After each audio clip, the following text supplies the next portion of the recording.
लकल हम्द या अल्लाह अस्सलातु वस्सलामु अलैका या रसूल अल्लाह अम्मा बाद। सिलसिला है नाजरीन के सवालों के जवाब देने का। नाजरीन में से एक ने ये सवाल किए हैं कि क्या जन्नत में माँ बाप औलाद ये साथ रहेंगे, औलाद अपने माँ बाप के साथ रहेंगे, क्या इसका मामला है? आइए तवज्जो के साथ सुनते हैं। बड़ी प्यारी बात होगी, जन्नत और फिर जन्नत में अपने वालों के साथ, माँ बाप के साथ, फिर ये कि जन्नत में जब माँ बाप फिर औलाद ये जब साथ में हों, क्या साथ में होंगे या नहीं होंगे, क्या इस ताल्लुक़ से रिवायतें कहती हैं, कुरान इसके बारे में क्या कहता है? आइए तवज्जो के साथ सुनने की सआदतें हासिल करते हैं। इसको सुन करके इसको शेयर ज़रूर कीजिएगा, पहुँचाइएगा लोगों को ज़रूर, कि लोगों को भी ये पता चले कि जन्नत में हम किन के साथ रहेंगे। दुनिया में जिन माँ बाप के साथ हम टूट कर मोहब्बत करते हैं, क्या जन्नत में भी वो हमारे साथ होंगे, या कौन माँ बाप अपने औलाद के साथ होंगे, कौन नहीं होंगे? आइए तवज्जो के साथ सुनने की सआदतें हासिल करते हैं। सबसे पहले सूरे तूर की, कुरान पाक पारा 27, सूरे तूर की आयत नंबर 21, अल्लाह करीम फरमाता है, वल्लदीना आमनु वत्तबअतहुम ज़ुर्रिय्यतुहुम बिईमानिन अलहक़ना बिहिम ज़ुर्रिय्यतहुम वमा अलतनाहुम मिन अमलिहिम मिन शैइन कुल्लु इम्रिइन बिमा कसब रहीन। अल्लाह करीम फरमाता है, और जो ईमान लाए और उनकी औलाद ने ईमान के साथ उनकी पैरवी की, हमने उनकी औलाद उनके साथ मिला दी और उनके अमल में उन्हें कुछ कमी ना दी। सब आदमी अपने किए में गिरफ्तार हैं। कुरान की आयत है, बात आपको समझ में आ गई होगी और मैं वाज़ेह करता हूं।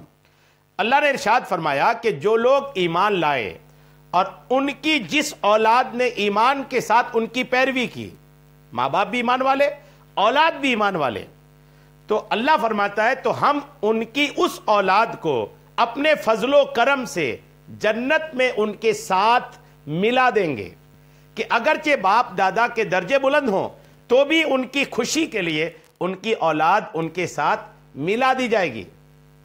और अल्लाह ताला अपने फजलो करम से उस औलाद को भी वो दर्जा अता फरमाएगा और उन वालिदैन के अमल के सवाब में कुछ कमी ना होगी, बल्कि उन्हें उनके आमाल का पूरा सवाब दिया जाएगा। और औलाद के दर्जे अपने फजलो करम से अल्लाह करीम बुलंद फरमाएगा। अल्हम्दुलिल्लाह। ये जो मैंने आपको सुनाया ना, आप इसका हवाला भी नोट कर लें। ये तफसीर खाजिन सूरे तूर आयत नंबर 21 के तहत जिल्द नंबर 4 सफ़ा 187-88 में ये तफसीर खाजिन में ये बातें लिखी हैं। एक तो कुरान की आयत भी क्लियर कर रही है कि अल्हम्दुलिल्लाह जन्नत में जन्नती अपने माँ बाप, औलाद जो है अपने माँ बाप के साथ ये होंगी। इसकी बातें क्या बयान हुई कि जैसे अगर माँ बाप का दर्जा बुलंद है, माँ बाप बुलंद दर्जे में हैं, उनकी नेकियां ज़्यादा है, औलाद जन्नती है लेकिन दर्जे कम हैं, दर्जा इनका कम है, नेकियां कम हैं, तो अल्लाह करीम माँ बाप की खुशी के खातिर औलाद के दर्जे को बुलंद फरमा करके माँ बाप के साथ उसको जन्नत में साथ अता फरमाएगा। गौर कीजिए, अल्लाह कितना बड़ा रहीम व करीम है। दुनिया में भी हम पर रहम फरमा रहा है, आखिरत में भी, जन्नत में भी अल्लाह करीम रहम फरमाएगा। अब ये भी एक सोचने वाली बात है कि अल्लाह करीम जन्नत में भी औलाद को माँ बाप के साथ करने के लिए औलाद के दर्जे को बुलंद फरमा देगा, फिर उसके बाद माँ बाप का साथ अता फरमाएगा। तो वो औलाद कितनी बदनसीब हैं जो दुनिया में अपने माँ बाप को खुद से जुदा कर लेते हैं, खुद अलग हो जाते हैं, दूर हो जाते हैं माँ बाप से। ऐसी औलाद इबरत पकड़ें, सबक सीखें कि अल्लाह करीम को ये बिल्कुल पसंद नहीं कि औलाद माँ बाप से दूर रहे, माँ बाप से अलग हों, माँ बाप से दूरी अपना ले, माँ बाप से नाराज़गी अपना ले। ये रब को भी पसंद नहीं है।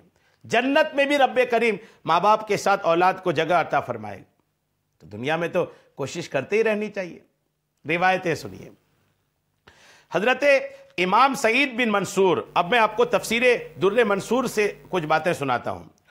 ये हजरत इब्ने अब्बास रदियल्लाहु ताला अन्हुमा का ये कौल बयान किया है मुफस्सिरीन ने कि बेशक अल्लाह ताला बंदा मोमिन की औलाद को भी जन्नत में उसके साथ बुलंद दर्जा पर फाइज फरमा देगा, अगरचे अमल में उससे कम होंगे, ताकि उनके सबब बंदा मोमिन की आंखें ठंडी हों और उसे राहत व सुकून हासिल हो।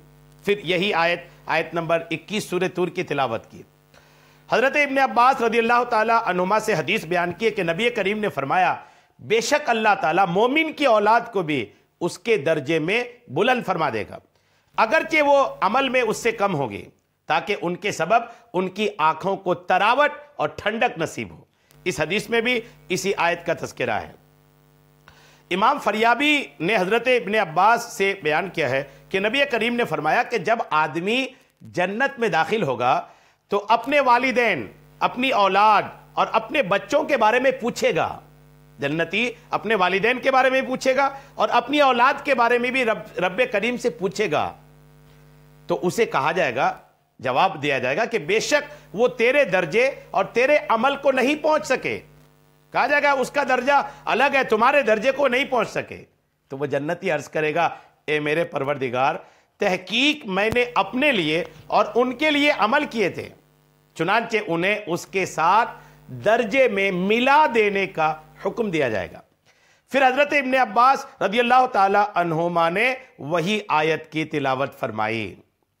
امام ابن حاتم رحمت اللہ علیہ نے ذکر کیا ہے کہ حضرت ابن عباس رضی اللہ تعالی عنہما نے مذکورہ آیت کے بارے میں فرمایا کہ ذریتہم سے مراد بندہ مومن کی وہ اولاد ہے جو دین اسلام پر رہتے ہوئے موت کی آغوش میں چلے جاتے ہیں، اگرچہ ان کے آبا و اجداد کے درجات ان کے درجات سے بلند ہوں گے، لیکن وہ اپنے باپ دادا سے جا ملیں گے، ایمان شرط ہے، اور اس کے عوض جو اعمال ان کے باپ دادا نے کیے ان میں کسی قسم کی کمی نہیں ہوں گی۔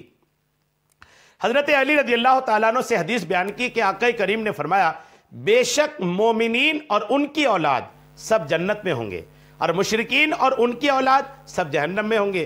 پھر آقا کریم علیہ السلام نے یہی آیت کی تلاوت فرمائی۔ یہ ساری تلاوتیں، سارے جو احادیث، یہ سب کا خلاصہ یہی ہے کہ اللہ کریم جنت میں اولاد کو ماں باپ کے ساتھ جمع فرمائے گا۔ الحمدللہ، بڑی رحمت والے میرے رب کریم کی ذات ہے۔ اللہ کریم اپنی رحمتیں دنیا میں بھی، آخرت میں بھی، جنت میں بھی ہم سب کو کثرت سے عطا فرمائے۔ آمین بجاہ النبی الامین صلی اللہ تعالی علیہ وسلم۔